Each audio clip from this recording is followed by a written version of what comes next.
Welcome back to Backstage Pass. Last week we didn't have time to complete an interview with Frank Baranowski, one of the world's top age regression hypnotists. Now we're going back to finish that interview. He has a radio show every Saturday nights at 7 o'clock on KFYI 910 Talk Radio. Let's go in and complete the interview right now.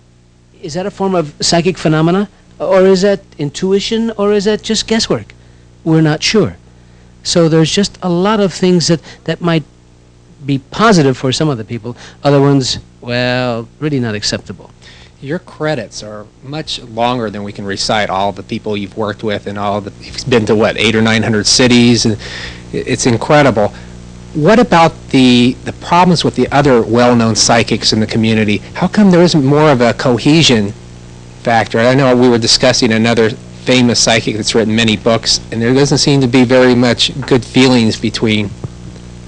Well, I'm lucky. The psychics that I've met here in Phoenix seem to work well together. And this is the mark of a good person. There's no ego, no involved. I've worked with other clairvoyants who, in fact, we've tried just the other, well, on your film, had 4 psychics together. They worked really great. I've been on other programs, KYW out of Philadelphia or in Washington, D.C., where they had a half a dozen psychics. And after it's all over, they would begin to squabble. Now, you should have let me answer that question because I knew I was more clairvoyant than you were. No, you didn't. And ridiculous. I mean, their egos would far override whatever good that they were going to do. Which goes to say that not all psychics, personally, are that together. They work through another power that works through them. Okay, yeah, I'll buy that. You'll buy that. You're the expert in the field. Yeah, I'm not sure it's another power.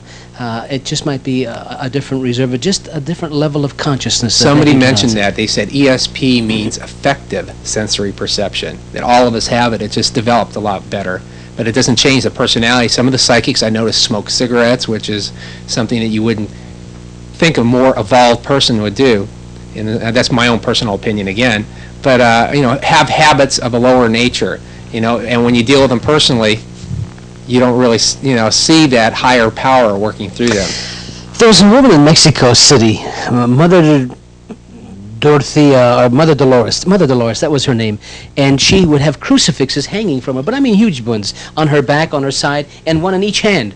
And before she would do a psychic sooth, I mean, she'd hold these things, and, oh, it's coming through me, God is speaking, and everybody's petrified, and then she'd give the message. It was all over with, and I'd say, hey, I didn't see any additional power coming from that, because generally I can see crystals when they glow, and so on and so on. She says, well, I just do that because it makes the other person feel that it's not coming from the devil if I'm holding a crucifix in my hand, it's coming from God. Is that psychic or showbiz? I'm not sure, see? So there's the difference. You're a fascinating person, Frank. We really enjoy you taking part in the show. That's my pleasure. I love your show. And we want to work with you a lot more in the future. I'm sure the audience really feels the same way. And we want to go into more of the investigative form of psychic phenomena. Excellent. We'll do that. We'll talk about cases of reincarnation that we've proven.